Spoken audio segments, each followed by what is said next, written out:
All right, let's get into it. Can a superhero film be both a gritty revenge drama and a cosmic road trip without face planting? Today, we're spilling the tea on Supergirl from 2026. And honey, it's a whole mood.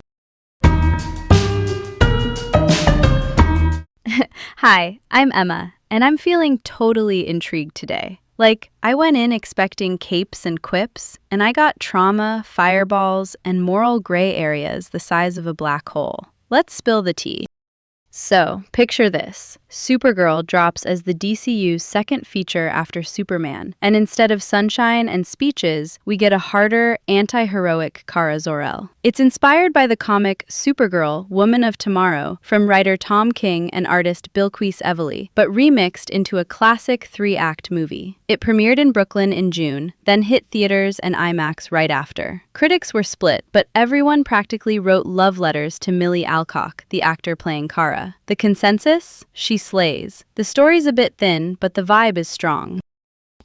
Quick personal confession. A few years back, I was doing the safe thing. You know, the nice, polite job where you wear the blazer, memorize the talking points, and never say the spicy opinion. But it felt like living under a red sun. Cute in photos, zero power. One night, I ditched a very respectable panel to take a last-minute gig emceeing a chaotic underground fashion show in a warehouse with questionable structural integrity. Big yikes for my HR file. Big yas queen for my soul. I was terrified. It felt reckless, like I was breaking the invisible rules I'd made to keep myself likable. But once I stepped out there, the whole room clicked, and suddenly I could breathe again. That choice snowballed. I started chasing the work that scares me, not the work that flatters me. I didn't torch a pirate gang across 9 planets, but I did nuke my comfort zone, and that changed everything. So when this movie frames Kara as jaded, angry, and kind of done with everybody's expectations, yeah, I felt that in my bones.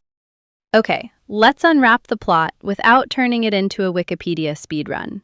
Kara grows up on Argo City, a surviving shard of Krypton, watching people die under kryptonite radiation. Trauma City. She parties on Red Sun worlds where she can't use her powers. Drinks, avoids attachments, just spirals. Then, boom, a revenge engine kicks in. Crypto the Superdog gets poisoned by Krem of the Yellow Hills, a pirate leader, and Kara's got a ticking clock to hunt down the antidote. That's your road movie backbone across 9 distinct worlds. Think Logan Road Grit meets True Grit Stubborn Justice, with a little Fifth Element maximalism for the world building. It's very space cowboy, low-key western, high-key bruised feelings.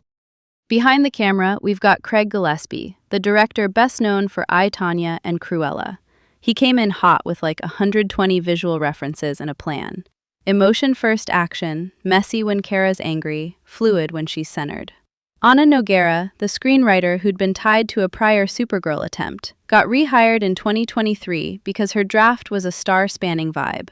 James Gunn and Peter Safran, the co-heads of DC Studios, backed this harder tone and, crucially, didn't micromanage.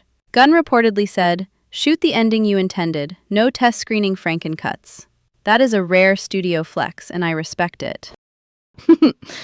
Front and center is Millie Alcock, who you might know from House of the Dragon. She apparently learned 5 fictional languages for this, did daily stunt rehearsals, and you can feel that commitment. The camera loves her when she's feral, as much as when she's fragile. David Corenswet pops in as Superman. That's the new Clark in the DCU, giving big, patient, older cousin energy. Matthias Schoenaerts plays Krem, the pirate leader. He's got this cold, Viking-tinged menace. Eve Ridley is Ruthie, the grief-driven girl whose quest forces Kara to look in a mirror. And then there's Jason Momoa as Lobo. If you're new to him, Lobo is a foul-mouthed alien bounty hunter, and Momoa was Aquaman in the old DCEU. The recast is spicy, but it works as a crash-through-a-wall cameo that also helps structure the movie. And yes, the 1990s Lobo look is intact. Spikes, leather, chaos. That's a look. Aesthetic tea. The costume is a slow reveal. Gillespie holds the full suit until Kara actually chooses to be a hero, not a tourist in vengeance. The cape fabric even nods to Christopher Reeve's Superman lineage, while Kara's suit looks more scuffed than Clark's. Total vibe. And the IMAX work by Rob Hardy, the cinematographer, plus practical fireballs and even a real motorcycle for Lobo, give the set pieces weight. It's not all green screen oatmeal. You can feel sparks on your face. Music heads, you'll clock the needle drops. Blondie's Call Me in marketing was the mission statement. Fun, a little dangerous, not shy. Wildly, the composer seat played musical chairs. It was Ramin Djawadi for a minute, then Tom Hulkenberg, and finally Claudia Sarn. That's unusual for a tentpole, but the final score lands the moody, cosmic thing. Now the messy moral center. Kara stops Ruthie from pulling the trigger on Krem. And then Kara does it herself. She kills him. That's the line in the sand. For some, that's an epic fail for heroism. For others, it makes her an honest anti-hero. I'm torn. I love a complicated woman who's allowed to be wrong, but the movie doesn't always sit in the consequences long enough. Still, it's a bold choice, and it separates her from the Boy Scout halo around Superman. Let's talk numbers and trust, because this part is chaos. Reports claimed a $200 million budget. James Gunn, who runs DC Studios with Safran, publicly pushed back and said no. Think closer to $170 million, net. Different accounting, sure, but fans aren't dumb. Transparency matters when we judge whether a movie's a win or a wobble. Marketing allegedly blasted past $100 million with 80-plus brand partners. Box office projections swung hard. First hyped above $55 million, then down around $40 million, and it opened mid-range for today's superhero fatigue era. If studios want us invested in the DCU long game, give us cleaner receipts. Don't make me do algebra to figure out if Kara's a hit. Reception check. The reviews land in that mixed zone. Rotten Tomatoes is hovering just under 60%.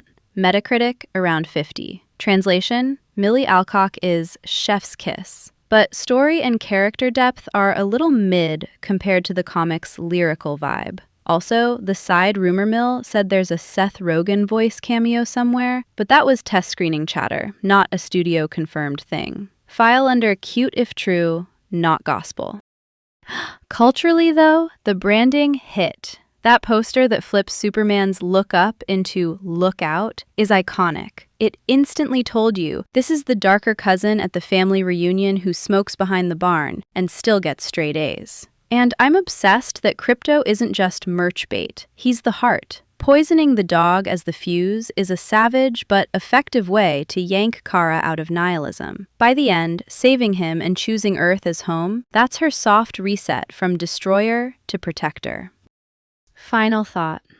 Supergirl feels like DC saying, we'll let our heroes bleed a little. It won't work for everyone, and I wish the script sat deeper in the consequences it raises. But Millie Alcock makes this Kara feel like a person, not a poster. If the DCU keeps that energy and cleans up the budget discourse, I'm in. Next time, I want to dig into how superhero movies keep mutating, from shiny demigods to messy mortals, and what that's doing to our culture, our expectations, and our patience. Are we still in our cape era, or are we over it? Okay, we covered a lot. So, that's the tea, folks. Later.